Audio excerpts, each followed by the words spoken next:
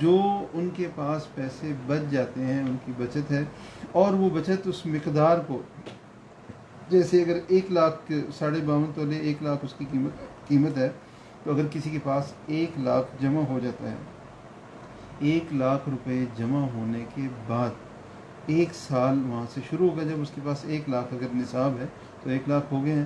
اب جو ہے یہاں سے سال شروع ہوگا. ایک سال پورا وہ رقم اگر اس کے پاس پڑی رہتی ہے، اگرچہ اس میں اضافہ بھی ہو جائے، تو سال بعد زکوٰۃ ہوگی. اس میں جو اضافہ ہے اس پہ بھی زکوٰۃ ہوگی.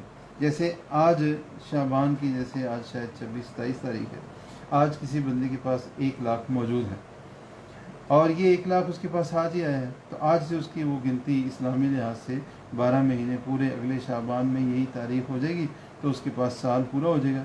اگر اس کے پاس یہ پیسے موجود ہیں اس وقت بھی، تو ان پیسوں کے اوپر زکوٰۃ آئے گی، اور وہ زکوٰۃ ہوگی 2.5%.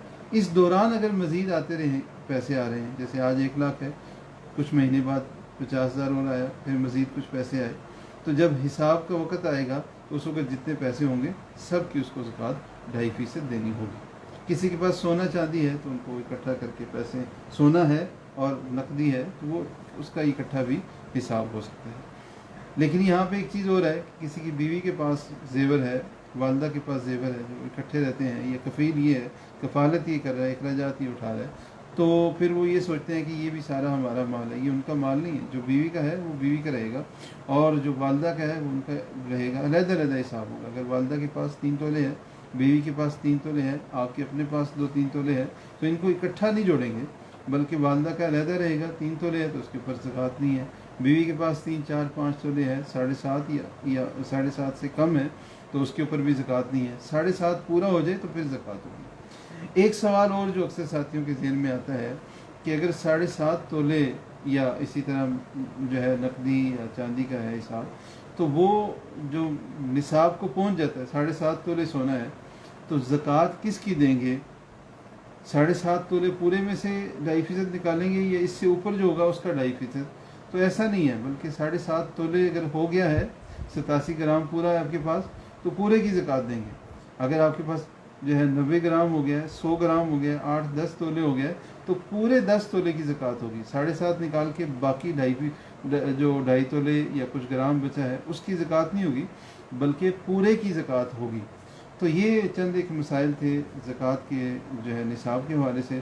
اب مختصر جو ہے ہمارے پاس چونکہ ٹائم تھوڑا رہ گیا ہے، تو مختصر ہم ذکر کرتے ہیں جن کو زکوٰۃ دینی ہے.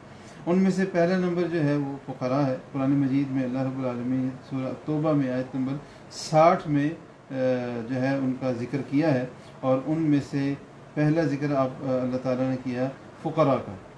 تو زکوٰۃ کے جو حقدار لوگ ہیں جن کو زکوٰۃ دینی ہے، ان میں سے ایک فقیر لوگ ہیں اور دوسرے مساکین ہیں. فقیر اور مسکین میں کیا فرق ہے؟ فقیر وہ ہے جس کے پاس کچھ بھی نہیں ہے، اور مسکین وہ ہے کہ جس کے پاس اپنی ضرورت کی کچھ چیزیں تو موجود ہیں، لیکن جو ہے اس کی ضروریات زیادہ ہیں، آمدن اس کی تھوڑی ہے، یہ مسکین ہے. اور والعاملین علیہا، تیسرے نمبر پہ عاملین ہیں جو زکوٰۃ اکٹھی کر رہے ہیں. آج کل کے دور میں تو ایسا کم ہی ہوتا ہے. یہاں جیسے مدارس وغیرہ زکوٰۃ اکٹھی کرتے ہیں یا کوئی ادارے کرتے ہیں، تو ان کے جو ملازمین ہوتے ہیں جو یہ کام کرتے ہیں، ان کی اور بھی ذمہ داریاں ہوتی ہیں، تو جو ہے نا اس میں معاملہ نہیں ہے، اس میں کوئی ایسا معاملہ نہیں ہے آج کل کے دور میں. لیکن پہلے جو ہے آپ علیہ الصلوۃ والسلام کے زمانے میں اور اس کے بعد کے ادوار میں یہ چیز موجود تھی کہ زکوٰۃ لینے کے لیے باقاعدہ لوگ مقرر ہوتے تھے، جو صرف ان کی ڈیوٹی یہی ہوتی تھی کہ وہ زکوٰۃ جو ہے اس کا مال اکٹھا کرتے تھے. تو ان کی مزدوری جو ہے اس میں ان کو دی جاتی تھی، اس کی مزدوری ان کو دی جاتی تھی. تو یہ فقراء، مساکین، عاملین کے بعد والمؤلفۃ قلوبہم، تالیف قلب کے لیے.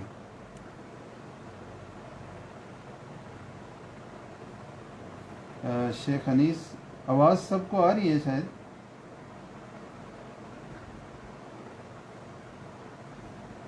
آواز آ رہی ہے سب کو؟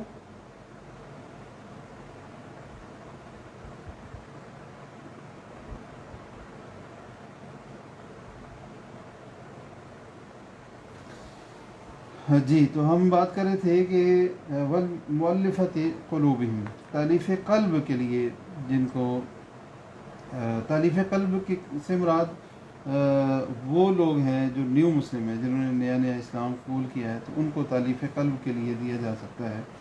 اور اسی طرح جو ہے نا وہ لوگ جو اسلام کے بالکل قریب ہیں، غیر مسلم کو زکوٰۃ دینا جائز نہیں ہے، لیکن تالیف قلب کے لیے جس کے بارے میں بہت زیادہ امید ہے کہ یہ اسلام قبول کر لے گا، تو اس کے حوالے سے جو ہے نا علماء یہ کہتے ہیں کہ اس کو بھی جو ہے زکوٰۃ دی جا سکتی ہے. 5ویں نمبر پہ ہے وہ پھر رقاب، وہ جو پہلے دور میں جیسے غلام ہوا کرتے تھے ان کو آزاد کرنے کے لیے بھی زکوٰۃ خرچ کی جا سکتی ہے. آج کل کے دور میں غلام تو نہیں ہوتے، لیکن اگر کسی کے اوپر کوئی جو ہے نا وہ معاملہ ہے، کوئی کیس وغیرہ ہے، جرمانے ہیں یا کوئی دیت وغیرہ کا معاملہ ہے، وہ جیل میں ہے، تو اس کی دیت یا اس کے اوپر جو جرمانہ ہے وہ بھی زکوٰۃ میں سے ادا کر کے اس کو چھڑایا جا سکتا ہے. اسی طرح کسی کے اوپر قرض ہے تو وہ بھی ادا کیا جا سکتا ہے. 6واں مصرف زکوٰۃ کا وہ ہے غارمین، کہ جو جن کے اوپر کوئی چٹی پڑ جائے. چٹی کا مطلب شاید اردو میں تو یہی استعمال ہوتا ہے، اگر بات ساتھیوں شاید سمجھنا آ رہا، جیسے کسی کو جو ہے کسی کی ضمانت دی ہوئی ہے اور جس کی ضمانت دی ہے وہ بندہ کہیں بھاگ گیا ہے یا کوئی اور ایسا کوئی معاملہ ہو گیا، کوئی حادثہ ہو گیا اور اس کے پیسے اس بندے کے اوپر آ گئے، یعنی کہ کسی قرض نہیں لیا کسی سے لیکن اس کے ذمے وہ پیسے پڑ گئے ہیں، تو اس کو غارمین کہتے ہیں. 7واں مصرف جو ہے وہ فی سبیل اللہ، اللہ کے راستے میں جہاد کے راستے میں خرچ کرنا ہے. 8واں مصرف ابن سبیل، یعنی کہ مسافر کے اوپر خرچ کرنا. مسافر اگرچہ وہ اپنے گھر میں وہ اچھا بھی ہو، مالدار بھی ہو، لیکن جو ہے نا وہ نہیں ہے، اس کے پاس سفر میں ہے اور ضرورت مند ہو گیا، حاجت اس کو پڑ گئی ہے، اب وہ غنی نہیں رہا بلکہ اس کی ضروریات ہیں، ذاتی ختم ہو گیا، یا کوئی بھی مسئلہ ہو سکتا ہے، بیماری ہے، کئی معاملات ہوتے ہیں، تو اگر وہ اس کے پاس ضرورت کی چیزیں نہیں ہیں، ضرورت کے لیے پیسے نہیں ہیں، تو زکوٰۃ میں سے اس کو بھی دیے جا سکتے ہیں. ایک فرق یہ ہے کہ پہلے دور میں لوگوں کا جو ہے نا اپنے گھر میں کہیں رابطہ نہیں ہوا کرتا تھا، ذرائع مواصلات پھنس جاتا ہے حالات کی وجہ سے، معاملات کی وجہ سے، تو ایسی صورت میں بھی جو ہے وہ ضرورت مند ہے، اس کے پاس وہ چٹی بھرنے کے لیے پیسے نہیں ہیں، تو وہ زکوٰۃ میں سے، اس کو غارمین کہتے ہیں، اور ان کو زکوٰۃ بھی ادا کی جا سکتی ہے. تو یہ زکوٰۃ کے کچھ مصارف تھے. بس ایک دو باتیں اور ہیں، وقت ہمارے پاس تھوڑا ہے چونکہ، تو میں زیادہ تفصیل میں نہیں جا رہا. ہمارا یہی درس ہمارے پیش علاوہ تحقیق کر کے جو ضرورت مند ہے صرف انہی کو دینا چاہیے. زکوٰۃ صرف انہی کو دینی چاہیے جو واقعی مستحق ہے. لوگوں کو جو ہے نا، لوگوں نے ایسے کاروبار بنائے ہوئے ہیں مانگنے کے، بھیک مانگنے کے، اس کے اوپر جو ہے اللہ معاف کرے ایسے بھی لوگ ہیں کہ بچوں کو اغوا کر کے ان کو مار پیٹ کے کسی بھی طریقے سے ان کے جسم کے اعضاء کو نقصان پہنچا کے تو ان سے جو ہے وہ یہ کام کرواتے ہیں. تو اس چیز سے جو ہے نا سب کو ہمیں بچانا چاہیے. ایک سوال یہ ہے کہ خونی، ہم اسی طرف آ رہے تھے کہ خونی رشتوں کو دے سکتے ہیں یا نہیں. تو ایک تو یہ ہے کہ مستحق جو ہے وہ ڈھونڈ کے دینا چاہیے. دوسرا یہ ہے کہ جو مستحق ہے زکوٰۃ کا، یہ ان 8 مصارف میں آتا ہے، تو اگر وہ ہمارا پڑوسی ہے تو جو ہے اجر ڈبل ہو جائے گا. ایک اجر تو مستحق ہے اس کو دے رہے ہیں، مسلمان ہے، مستحق ہے. دوسرا اجر اس کے پڑوسی ہونے کا، پڑوسی کی مدد کر رہے ہیں. اور اگر وہ رشتہ دار ہے تو اس کے اوپر ایک تیسرا اجر بھی ملے گا صلہ رحمی کا. تو 3 اجر ملیں گے. اب وہ رشتے کہ جن کو زکوٰۃ نہیں دے سکتے، تو جو آپ کی زیر کفالت ہیں، آپ کے والدین ہیں، آپ کی اولاد ہے، بیوی ہے، ان کو جو ہے زکوٰۃ نہیں دی جا سکتی. بہن بھائی ہیں یا اور رشتہ دار ہیں، خونی رشتہ دار ہیں، قریبی رشتہ دار ہیں، ان کو زکوٰۃ دے سکتے ہیں. بلکہ ایسے کسی قریبی رشتہ دار کو جو جتنا قریبی ہے اس کو دینے کا اتنا زیادہ اجر ملے گا. لیکن ایک چیز لمحہ فکریہ ہے کہ بعض لوگ بہت مالدار ہوتے ہیں، صاحب نصاب ان کی ہو سکتا ہے لاکھوں میں زکوٰۃ نکلتی ہو، تو وہ اپنے بہن بھائیوں کو زکوٰۃ دیتے ہیں. اتنا مالدار بندہ ہے تو اس بندے کو اپنے بہن بھائیوں کو زکوٰۃ کے علاوہ بھی دینا چاہیے، بلکہ ان کو ان کے پاؤں پہ کھڑا ہونے میں مدد دینی چاہیے. تو یہ چند ایک جو ہے وہ باتیں تھیں، مسائل تھے. ابھی میں اسپیکر کھولنے لگا ہوں سب ساتھیوں کے لیے، تو کسی ساتھی کو سوال کرنا ہے تو کر سکتے ہیں. ایک ساتھی کہہ رہے ہیں کہ اسپیکر جو ہے نا آواز رک رک کے آ رہی ہے، تو یہ نیٹ کا جو ہے کبھی مسئلہ بیچ میں ہو جاتا ہے، کبھی ہمارے پاس یا جو سننے والے ساتھی ہیں ان کے پاس، تو تب ایسا ہو جاتا ہے۔ اچھا، کچھ ساتھیوں نے لکھ کے سوال کی ہے، اگر ایک شخص فوت ہو جاتا ہے اور اس کی اولاد صاحب استطاعت ہونے کے باوجود ادا نہیں کرتے تو کیا کوئی ادا کیا جا سکتا ہے؟ مجھے سوال یہ سمجھ آ رہا ہے کہ اگر ایک آدمی فوت ہو گیا اور اس کے اوپر قرض باقی تھا تو کوئی اور ادا کر سکتا ہے یا نہیں؟ تو یقیناً کر سکتا ہے۔ بندہ فوت ہو گیا اور اس کے ذمے قرض ہے تو وہ ادا کرے گا، کوئی اور اس کی ادا کر سکتا ہے، کیونکہ ادا کرنا ضروری ہے۔ لیکن زکوٰۃ کا جو معاملہ ہے تو وہ تو اس کے مال میں سے ادا ہوگی زکوٰۃ۔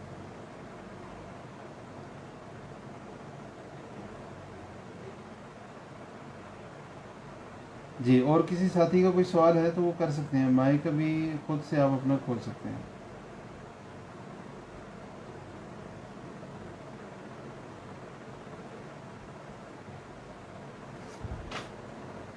السلام علیکم۔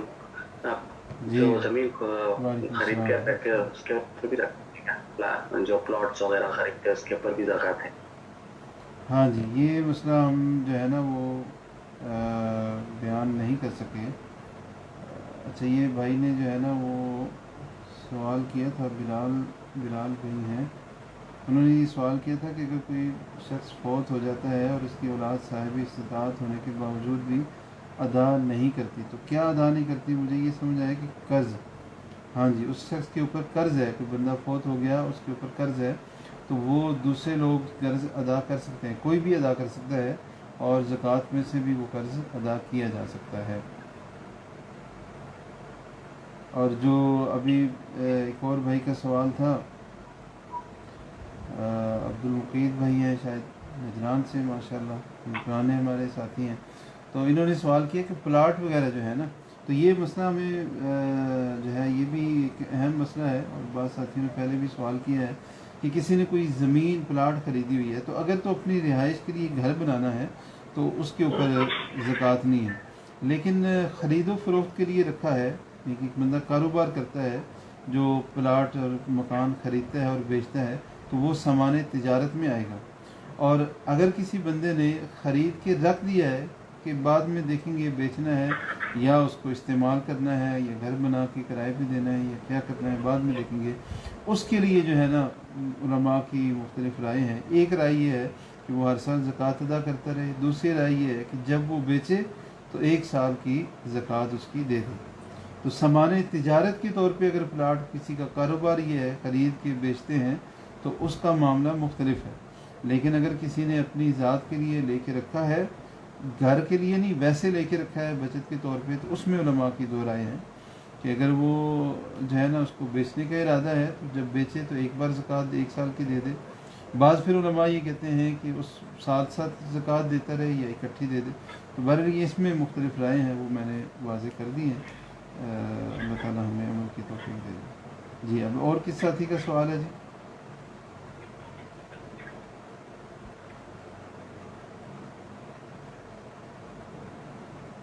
جی، منیر بھائی آپ سوال کر سکتے ہیں، مائک آپ اپنا اوپن کیجیے۔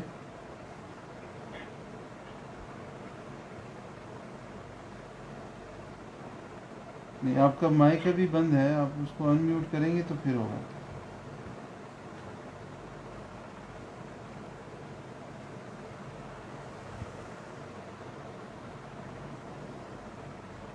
السلام علیکم ورحمۃ اللہ۔ اصل میں یہ جو فیس بک پہ ہمارے ساتھی دیکھ رہے ہیں، یہ درس ہمارا جو ہے نا اس پہ ہو رہا ہے زوم پہ، ہم نے ساتھ چاہا کہ چلیں جو فیس بک پہ ہمارے ساتھ ساتھی جڑے ہوئے ہیں ان کو بھی شریک کر لیں۔